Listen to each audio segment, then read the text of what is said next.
Hello everyone, আজকের ক্লাসটা খুবই ইন্টারেস্টিং। আমরা আজকে শিখব যে আপনি সামনে দাঁড়িয়ে কিভাবে প্রেজেন্টেশনস দিবেন এবং প্রেজেন্টেশনস দিতে গেলে বেসিক কয়টা জিনিস আপনার প্রথমে খেয়াল রাখতে হবে। অ্যান্ড ইটস ভেরি ইম্পর্টেন্ট, কারণ আমরা প্রেজেন্টেশন দিতে পারি না এবং ডিফারেন্ট টাইপের অঙ্গভঙ্গি আমরা করি। প্রথমে আজকে জাস্ট জেস্চার শিখবো যে প্রেজেন্টেশনের ফর্মাল কি করব। So let's take a looks. দেখেন, ফার্স্ট ওয়ান আমাদেরকে এখানে দেওয়া আছে how to stand in front the audience. মানুষের সামনে দাঁড়াবেন কি করে, এটা নিয়ে একটা বিশাল কনফিউশনস। সো দাঁড়ানোর সময় আপনাকে সব থেকে বেশি যে জিনিসটা খেয়াল রাখতে হবে, যখন আপনার সাথে অডিয়েন্স আছে, দ্যাটস ফাইন। অডিয়েন্স থাকলে যদি ডায়াস থাকে তাহলে ডায়াসে এসে দাঁড়াতে পারেন, যদি ডায়াস না থাকে তাহলে কি করবেন। সো আপনাকে খেয়াল রাখতে হবে যে আপনি একটা কমফোর্টেবল স্পেস দুই পায়ের মাঝখানে দিচ্ছেন, একটা কমফোর্টেবল স্পেস দিচ্ছেন দুই পায়ের মাঝখানে, যেরকম আমি এখানে আপনার দেখাচ্ছি। যেরকম একটা কমফোর্টেবল স্পেস, দুই পায়ের মাঝখানে একটা কমফোর্টেবল স্পেস দেন, দিয়ে সোজা হয়ে দাঁড়িয়ে যান, রাইট?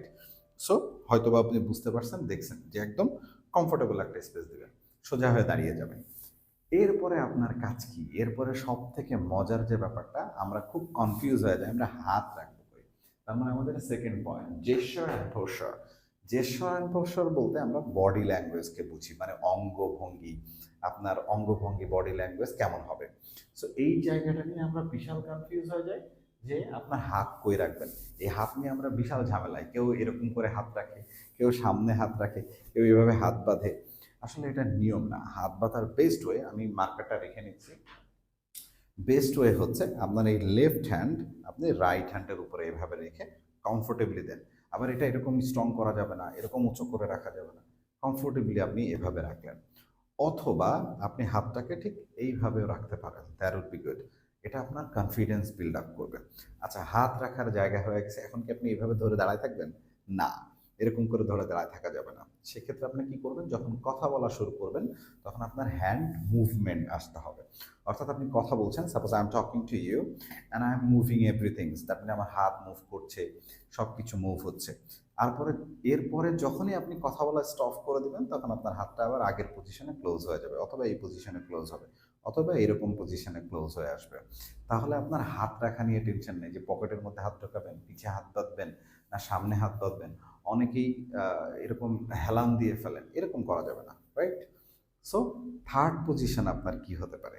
থার্ডে আপনি যে কাজটা করবেন, মুভমেন্ট। আপনি কোথায় মুভমেন্ট করবেন? আপনি কি এরকম হাঁটাহাঁটি শুরু করে দিবেন, যে স্টেজে দাঁড়িয়ে এরকম হাঁটছেন, হাঁটাহাঁটি করছেন, এরকম করবেন? বা সামনে হাঁটতে থাকবেন, বা পিছে হাঁটতে থাকবেন? Not like that. সেই ক্ষেত্রে যদি আপনি কোনো ক্ষেত্রে যদি পাওয়ার পয়েন্ট প্রেজেন্টেশনস অথবা এরকম স্লাইড প্রেজেন্টেশনস দেন, তাহলে জাস্ট এরকম সরে যাবেন পাশে, যে এইভাবে আপনি স্লাইড দেখাবেন। One things you have to remember, অডিয়েন্সকে কখনো এরকম পিট দেখাবেন না, নট লাইক দ্যাট। হ্যাঁ, ইফ ইউ আর টিচার, সেই ক্ষেত্রে আপনি কোনো কিছু শেখাচ্ছেন, ব্যাক মুভ করতে পারেন, বাট আদারওয়াইজ অডিয়েন্সকে পিক দেওয়ানো উচিত না। আচ্ছা, সেই ক্ষেত্রে আপনি কি করতে পারেন, what could be the healthy way? আপনি যেটা হতে পারে যে আপনি সামনে এক পা দুই পা আগায় আসতে পারেন, সামনে এক দুই পা পিছায় যেতে পারেন, নো প্রবলেম, ইটস ফাইন। অথবা আপনি চাইলে, যখন যদি দেখেন যে ভ্যাস্ট অডিয়েন্স আছে, তার মানে আপনার সামনে অনেক অডিয়েন্স, তখন আপনি এরকম ছোট ছোট পাশাপাশি মুভ করে করে, পাশাপাশি মুভ করে করে কথা বলতে পারেন, no problem. But one things you have to remember, অডিয়েন্সকে এরকম পোক করা যাবে না, not like that you are politician, right, or leader. So যারা পলিটিশিয়ান, লিডার, তারা এরকম আঙুল ঝাঁকায় ঝাঁকায় মুভ করে কথা বলে। সো আপনি এই ক্ষেত্রে এটাকে অ্যাভয়েড করবেন, আপনি এরকম পোক করবেন না। সো আপনার জাস্ট অ্যাজ ইউজুয়াল মুভমেন্ট থাকবে। So come to the fourth positions, eye contact, which is very important. যে আপনি কোথায় তাকাচ্ছেন, কার দিকে তাকাচ্ছেন। আপনি যদি এরকম স্ট্রং পুতুলের মতো করে দাঁড়ায় কথা বলেন, তাহলে অডিয়েন্স আপনার সাথে কানেক্ট হবে না। To connect the audience you have to maintain the eye contact. Eye contact কী জিনিস? আপনার এইটুকু চেষ্টা করা যে এভরি 5 সেকেন্ড, অর্থাৎ প্রতি 5 সেকেন্ডের মধ্যে সবার চোখে একবার করে চোখ রেখে আসা, যে অ্যাটলিস্ট সবার চোখে আপনি চোখ রাখছেন।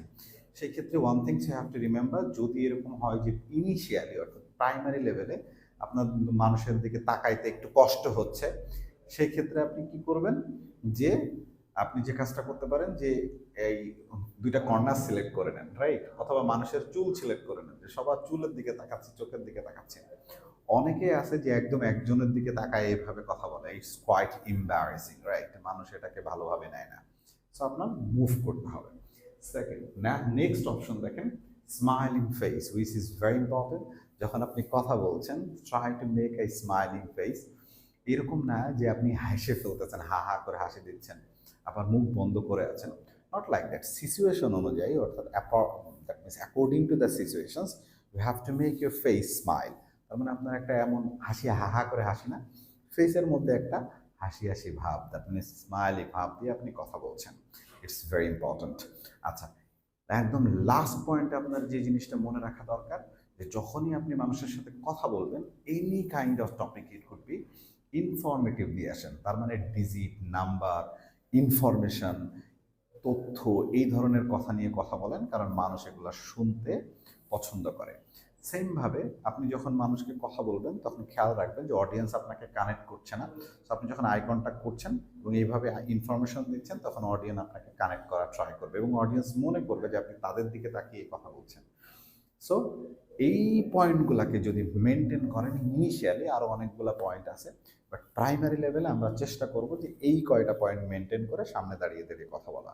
এবং আপনার কি মনে হয় যে এটা একদমই সহজ? না, এটার জন্য প্র্যাকটিস দরকার। তার মানে আপনি মিররের সামনে দাঁড়িয়ে, রুমের দরজা আটকায় দিয়ে, যেখানে নিরিবিলি জায়গা পান সেখানে দাঁড়ায় দাঁড়ায় প্র্যাকটিস করতে হবে। আপনার এইটুকু মনে রাখতে হবে, বিশ্বের সব থেকে ভালো ভালো প্রেজেন্টাররা, তারা ডেফিনেটলি আগে হোমওয়ার্কস করেছে, অর্থাৎ বাসায় বসে প্র্যাকটিস করেছে। তাদের আই কন্ট্যাক্ট কেমন হবে, তাদের চোখ কেমন হবে, হাতটা কোথায় মুভ করবে, কথার ভয়েস কোথায় কেমন হবে। It's very important to be a great presenter. So if you maintain this 5 criteria, অর্থাৎ 5টা জিনিস যদি ইনিশিয়ালি মেনটেন করে প্র্যাকটিস করতে পারেন, ইনশাল্লাহ you must be a good presenter. Thank you very much for watching. আর যদি ভালো লেগে থাকে তাহলে ভিডিওটা শেয়ার করে অন্যদেরকে দিয়ে দিতে হবে এবং লাইক কমেন্ট করতে হবে, জানো অন্যরা যারা এখনো পারে না তারা যেন শিখে নিতে পারে। সো আমরা রেগুলার ক্লাস প্রোভাইড করছি। আপনি যদি চান তাহলে আমাদের ক্লাসের শুরু থেকে একটা একটা করে স্টেপ করে প্রত্যেকটা ক্লাস দেখে আসবেন, তাহলে আপনিও ইংলিশে কথা বলতে পারবেন এবং ভালো কিছু শিখতে পারবেন। Thank you very much for watching.